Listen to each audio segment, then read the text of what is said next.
Okay, so this is a video that I'm going to make on how to port forward Cry of Fear.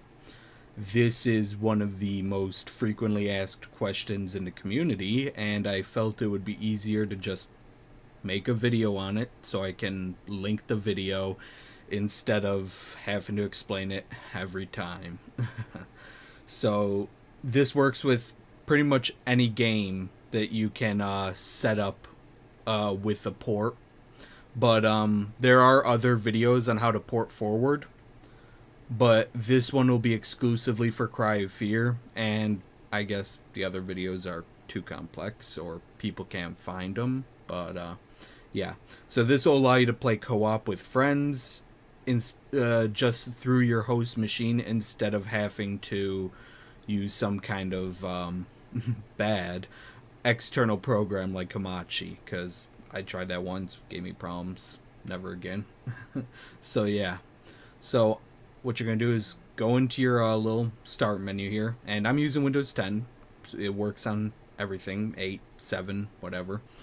And you are going to type into your search bar Firewall, because that's the first thing we're gonna do. We're gonna go into our firewall here.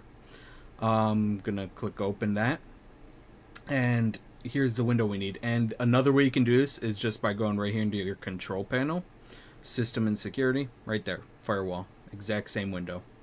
So once you're here, go to advanced settings, and this is where the magic will be happening. This is where you'll be allowing the connection of people to your computer. So inbound rules, you need to click on inbound rules on the upper left hand side there, and once you click in there, you'll see all your games, apps, whatever that have connections. So most games do this by default, which is why you can play online, but some do not. And I think Cry of Fear might actually have rules already in, because it's a Steam game. Excuse me. It's a Steam game, but this we'll make our own, because that's how I always do it with port forwarding. So you click on new rule right here, and then you go to port, and once you click on port, hit next. You'll be doing this twice, but on the first time through, leave everything the same, checked, leave it on TCP, and this is where you enter the port of your game.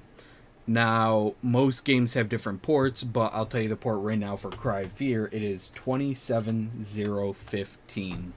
And you're going to type that in that box. That is the port for pretty much all Source Engine games. Team Fortress, Counter-Strike, Cry of Fear, it's all that. It's all 27015. So you're going to click on Next, and you're going to allow the connection, so don't change that. Leave all these checked. Next, and then type the name.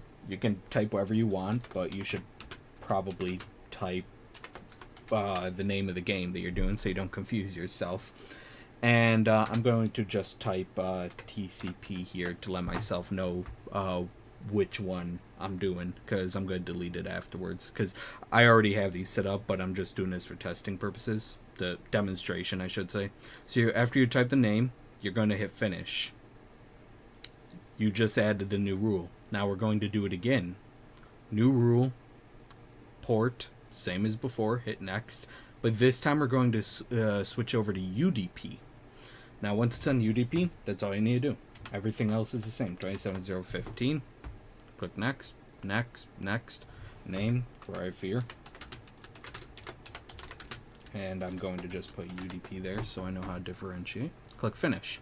And if you scroll down, they should be right here.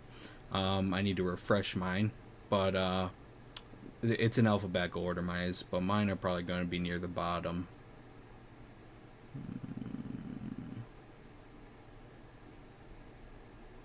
Somewhere down here.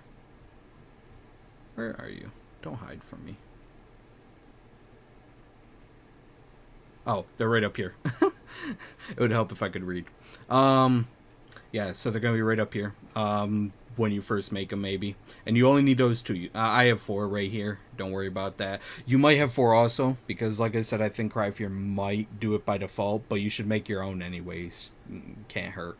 So, and if you ever want to delete these to make a different rule, or you just made one you didn't want to, you can right click on it and hit delete. I'm going to delete this because I just made it for this video. Or you can just click the big red X over here. It says delete. Alright. Then once you make those two things, once you make those two rules, make sure you don't delete them. I just doing that because they were extras. You're done with your firewall. So what you're going to do is you're going to go into your browser. I use Chrome. I think that this works with Safari and Firefox, but I'm not 100% sure. You might need to get Chrome. I don't know. It should work with Internet Explorer too. I wouldn't know. But you're going to type 192.168.1.1. This will bring up a prompt to let you into your router settings. Now, you may not know what the username or password are, but don't worry. For most computers, or most routers, I should say, the username and password are both admin. If you've never changed it, that's what you use to get in. If that doesn't work, that means somebody changed it. Maybe if you have a spouse or parents or some kind of family member that lives with you that uses a computer more than you, maybe they change it. You should ask them. And if they didn't, then whoever installed your internet probably did, and they're not supposed to change this, especially without telling you. But people sometimes make mistakes, so just call up your company. They should give it to you if you provide the right information. So this is not my password or username because I changed it, but for demonstration purposes, that's how you would get in. So I'm going to cut the video here for after I get in. Alright, now depending on the type of router you have, I have Cisco, this window may look different, but it should have the same content, just with mild changes, like maybe instead of blue it's gray or something, or maybe it's bigger, I don't know. But regardless, you should have the same controls and settings in here. So what you're going to do is you're going to click on Applications and Gaming, if you have it, or whatever variant you have. If you have Cisco, this is perfect because you can just follow me step by step and it'll look exactly like yours. Now, ignore these three. These are just other games that I've port forwarded like once or twice. And the only one I ever really use is Cry of Fear. So what you're going to do is this will all be blank for you. You don't need to worry about anything up here. Don't worry about that. And what you're going to do is in this little box, just type Cry of Fear to let you know what game you're port forwarding, and then for external and internal port, just type like we did before, 27015.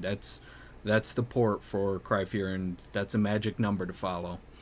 Now for protocol, make sure you have both selected. If you don't have that setting, I'm only familiar with Cisco.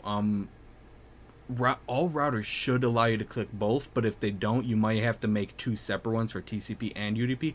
I don't know if that would conflict though. It shouldn't, because it's the same port. Anyways, once you get that, you're going to type in your local IP address. And by default, because all home IP addresses are Class C 192.168.1, and then a number. Now, this number can change periodically. So if you are hosting a game for your friends and you get in there and you're all having fun, and then you come back, like, let's say 5 or 6 weeks later and it's not working, you might have to check to see if this number changed. And if it did, you'll have to come in here and fix it. And I'll tell you how to do that after. But to actually find the number, we are going to go to our command prompt. Or if you're using Linux, it's terminal or whatever. I don't know why I guess you could host on Linux, but most people watching this, I'm going to assume, are using Windows. And if you're using Linux, I guarantee you probably already know how to do this. So your terminal's going to pop up here. And what you're going to type is ipconfig. No need to do the slash, I'll just ipconfig. And then you're going to hit enter. And a whole bunch of stuff is going to come up. Now, I might have to black out some of this or blur out some of it.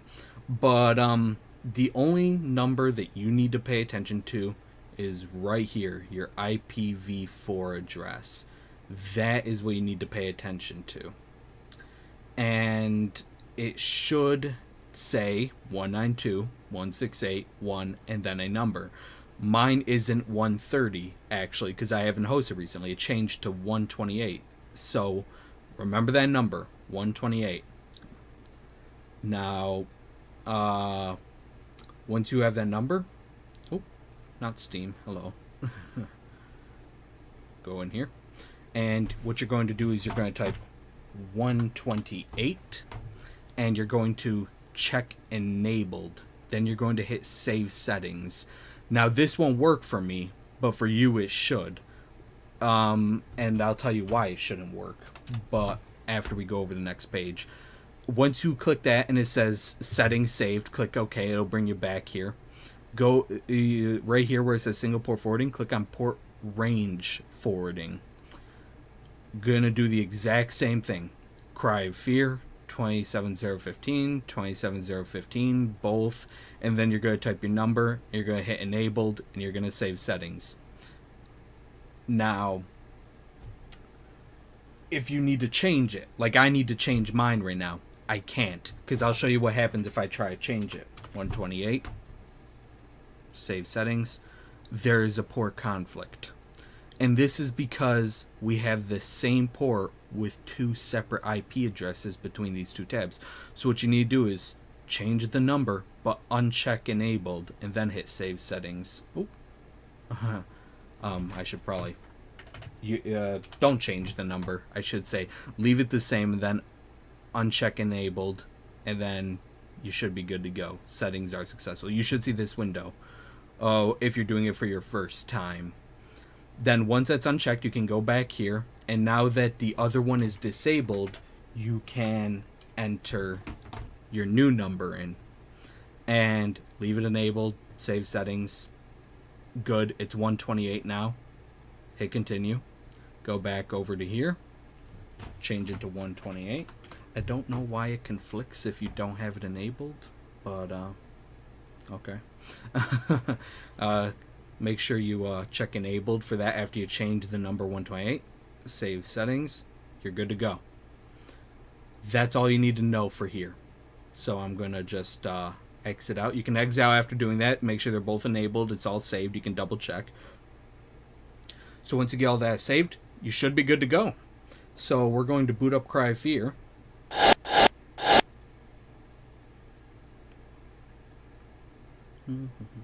You have to give it a minute. Has a nice loading sequence here.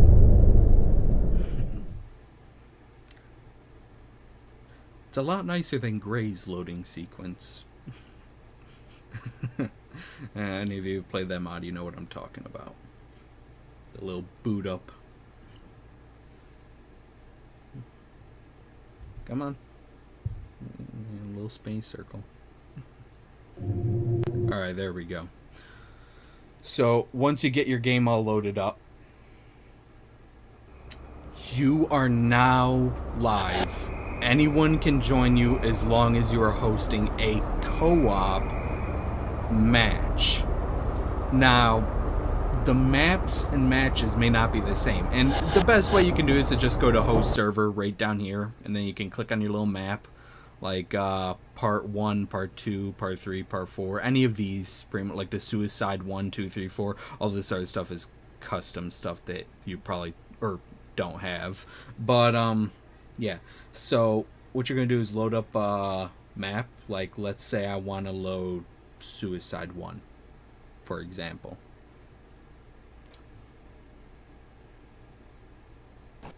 Loading. Now, once you get in the game, your game is live. Anyway, hold on, I'm just going to do this so I don't die while I'm trying to explain this. Alright. Yeah, just so that doesn't happen while I'm trying to explain this. Alright, I'll sit up here where it's safe. Okay, my OCD's killing me. Don't mind the bullet waste. Not like we're actually playing.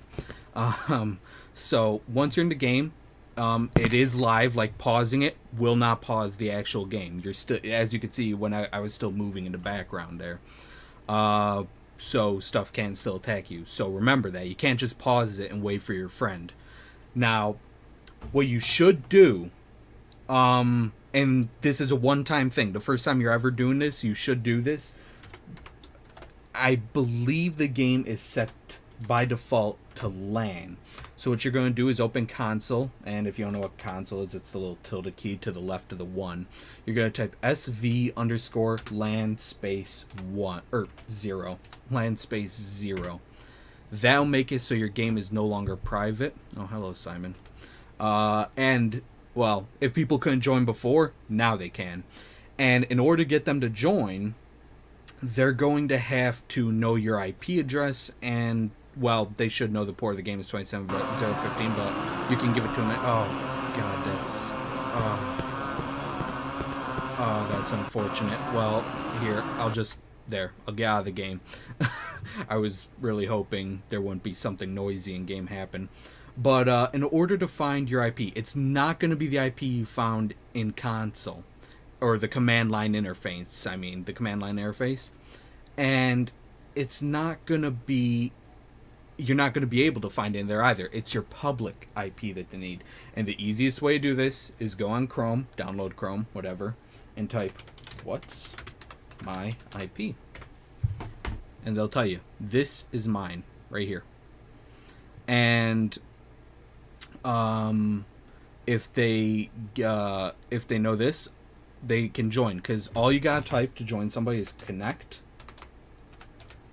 We're gonna pretend this is the console in game, like pretend this is a terminal. They would type connect. Hold on, what was my IP again? Very professional video we have here. Here, let me copy that. Copy. Your IP will not be this. This is my IP. If they try typing this, they'll wind up in my game if I'm hosting and not yours. So what they would type is, and let's pretend this is the console that they have. They need to type this, not you. So you just send them this. Connect space the IP /27015. Send that to your friends. Tell them to copy it. And, like, let's say they're on Skype. You can just type whatever. I probably shouldn't have opened that, actually. I just remembered what I was posting in group chat. Too late for regrets. Anyways, you can send it to them. And if you send it to them, they type it in console. They just go in game right here. Type paste. They press enter. They'll join right in your game. And they'll pop right in as an officer. And you're good to go. Now, they may disconnect, and this has happened frequently, and we can actually go to here. I have forum. I'm gonna open this anyways, so text files, cry of fear. The rest of this video, by the way, is just like little minute things to keep. And if you've been paying attention already, I know I've been kind of droning on. But you're good to go if you got everything so far. I'm just going to tell you a few things you should take into consideration from this point forward. So, like, here is my forum post, and I'll actually link this in the comments section below. So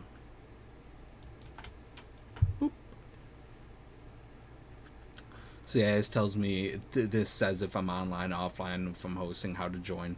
So we can see if people try to join, they should make it, but they may have issues. And I do talk about it in this forum post if you want to just read it.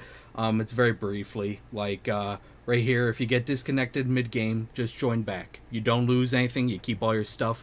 And it usually happens with level transitions, and it will happen multiple times depending on how far away you are. Like, if you are the host and you're hosting in, let's say, California, and your friend is trying to join you, but they live in, let's say, London, they're not going to have very good connection, and they're probably going to be very vocal about it, at least from my personal experience. So yeah, make sure that you let people know, hey, this isn't dedicated. You will lag if you live far away. And that's another thing to bring up. This is not dedicated. If you are the host and you leave the game, let's say you want to just go back to the menu or something, you leave, the server shuts down. Everyone is kicked out. Now, I said 3D menu. Now, there is one other thing. Actually, there's two things I wanted to address. The first one's kind of a little nifty thing you can do. If you go into options there on the main menu, or options down in the 2D menu, you go to advanced. Right here is your co-op name. You can change that to whatever you want. If you don't, you'll just be unknown. Like, literally, it'll say you're unknown. So with that said, let me load up a map. There's one thing I want to tell or discuss before I end this video, and that is a bug that I have noticed, which has been consistent, but not 100%. So consistent might not be the right word, but it's happened frequently. And this is in the very first map. So, village 3. Do I remember my map names? I do not. Hold on. Map names. Oh, yeah. I have a list here of all the co-op maps. And these are all versions of the co-op. Like, because the maps in co-op are just the normal campaign. But these are the co-op version. So, like, instead of... if you type this, instead of being the daytime village at the end of the game, it'll be the nighttime village. Spoiler alert, it's day at the end of the game. I know, crazy, right? So yeah, and if you're doing this, you should have gone through the single player campaign anyways. I highly advise that before playing co-op. But you are allowed to type this,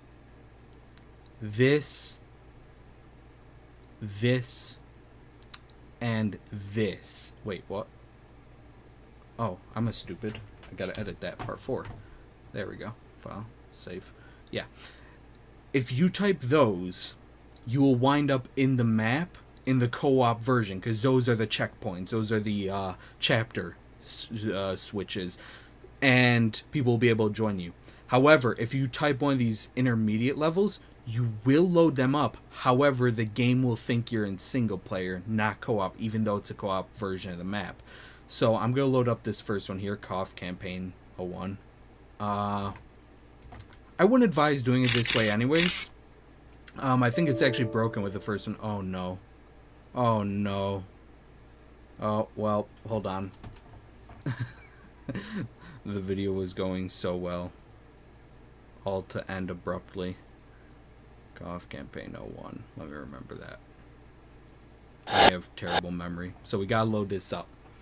Now, what I want to talk about is in this first section of the game, this first door that you go through, it sometimes disconnects people, just like other doors might. However, if they get disconnected via this door, for some reason, the developers of the game hate this door more than any other door in the game, they will not be able to rejoin you at all. You as the host and the people trying to join you will need to restart Cry of Fear if you want to do this. So what I'll normally do is I'll just go in host server, I'll load up campaign part 1, and then I'll go through that door solo. Now, let me do it via console so I don't have to sit through the cutscene. And it breaks if you do it via console, but 01.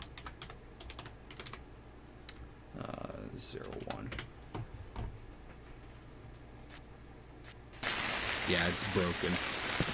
It will not look like this for you. It should look darker. The lighting should be normal. The lighting's really messed up because I guess the developers didn't think people would load this first map via console or something. I don't know. It works with the other ones just fine. It's just this first map. So, hold on, let me speed this up a little bit. Accelerate, go 50.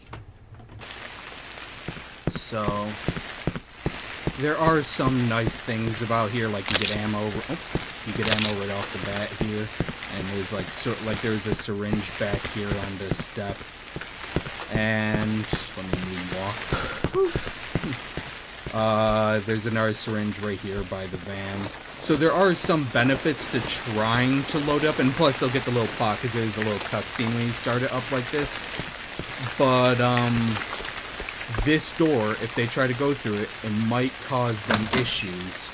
And you should get through fine, but if you get through the other side, you'll have to give them a minute because they're probably lagging.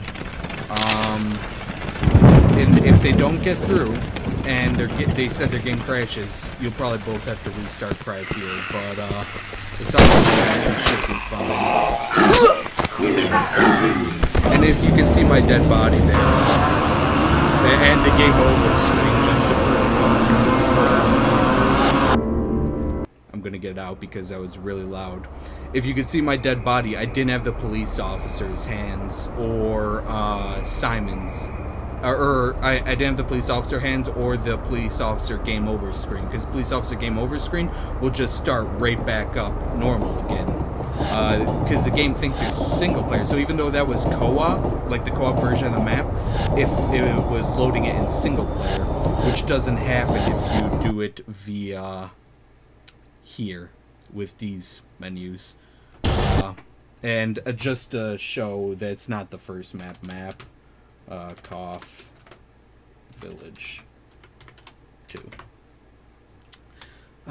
It would help if I could really remember the map names. Is it Village 02? Gosh dang it.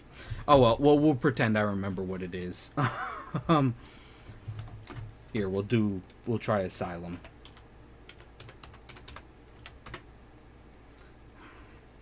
You're giving me problems. Oh, I know why.